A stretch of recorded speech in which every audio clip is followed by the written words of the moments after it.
or Sweet Caroline, yeah, everybody gets up and dance and they sing along. So you think you're doing really good because the people know the song. Like, oh, they're so into it. They're having such a great, yeah, you've got like muscle memory taken over there. Yes, the people are enjoying it, but it's like, they're not going to remember you because the last band played the same song. They enjoy it. And that's the reason why they sing along and clap along, but their attention is not really on you. It's just while they're hanging out with their friends or whatever, they're, they start singing the harmonies and the, the chorus or whatever with you. And it's great.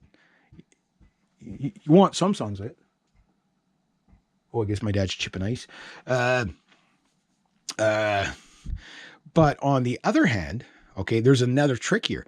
When it's a song they don't know and you make it really spectacular, playing, that's when people remember you. That's what I've noticed. I'm not saying I'm the best musician in the world, but believe it or not. Yeah. But what I'm saying is you give a show to the people, they remember it, they enjoy it. It takes a while to do that. Like your first few gigs, you're a little stiffened up. You're not sure what to say in the mic and stuff like that. But after time, you just become really casual and relaxed about it. And the biggest thing I could say, if you're going to become a one-man band or whatever, I guess this is going to be a two-parter, is that, and I can't stress this enough, and I started doing it, and that is do not touch a drop of alcohol when you play live. Don't do it. And once you do that and you start to really get relaxed on the stage, I know a lot of people drink. I mean, I've done it. I'm guilty, right? But what I notice is when I started doing the jam nights again back in 2018, because I had to drive there, right? Obviously didn't want to lose my driver's license. I don't want to drink and drive, whatever. So I just drank like Pepsis or Coca-Colas because they had Coca-Cola there, and orange juices, and water, right? So, I want to support the establishment, but I, whatever. And what I noticed is that the first time I got on stage and didn't drink, I wasn't nervous or anything because like I know my job, I've done it before, right? But I'm like, okay, I could see how somebody would be really nerved up. But here's what ended up happening. I played better, right? And the audience responded to that. And not only that, I took in a lot of things that I would normally, if I kind of dulled my senses with the alcohol, I would not have picked up, like how the audience was interacting. And that gave me way more of a rush than any alcohol will ever give me. So that's my soapbox for that. But try it. I'm telling you, you're going to play sober. You'll never play drunk again. You'll just never do it. Why? Because you don't want to miss that.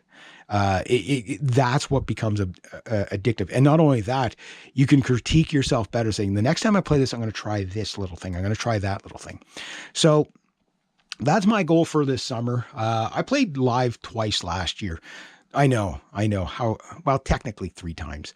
But I only did like 1 gig. I made $23 on that gig. That was with the 7-string and the SG-61 reissue. It was fun. People had fun. And I still have people ask me about that. Like, they're like, Reg, that was a great time, like it was, like, are you still doing that? I'm like, yeah. And, again, it's not about me being the greatest. It's about me putting on a show. It's about you putting on a show. It's about you giving it your all. It's about you doing the best you can do with what you have. So these are going to be the workhorses, even in the state they're at. They're still functioning, right? So this stays in tune fairly well, but the problem is I got to play it a little while for the strings to kind of settle to the point where it intonates okay. I have to figure out where it's basically just before it was just a 1-string. Now it's kind of like 2 strings. So sometimes 12 strings can be really finicky, but once you get them like perfectly in tune, they usually stay fairly well in tune the whole night. But the problem you get with a 12 string is you spend half your life tuning it and you spend the other half of your life playing it out of tune, right? So that's the plight of this 12 string. So there's a lot of things you have to live with, but the benefit is everybody remembers the 12 string. Oh, you should hear that guy's 12 string. Oh, like my friend Amanda, she's like, oh, you got to fix that 12 string. You got to fix that 12 string. She goes, and she tells everybody about it. She goes, oh, you should hear him on the 12 string, the 12 string, the 12 string. She loves the mandolin. She likes that thing, but she's like the 12 string, the 12 string, the 12 string, right? Why? Because this thing leaves an impression. This razzle dazzles people, but it just sounds like any other acoustic guitar. Maybe the tone, never mind the tone issue of it, but like, okay, it's not the best sounding guitar, but played well, it's like people are, wow, they're fascinated by the playing.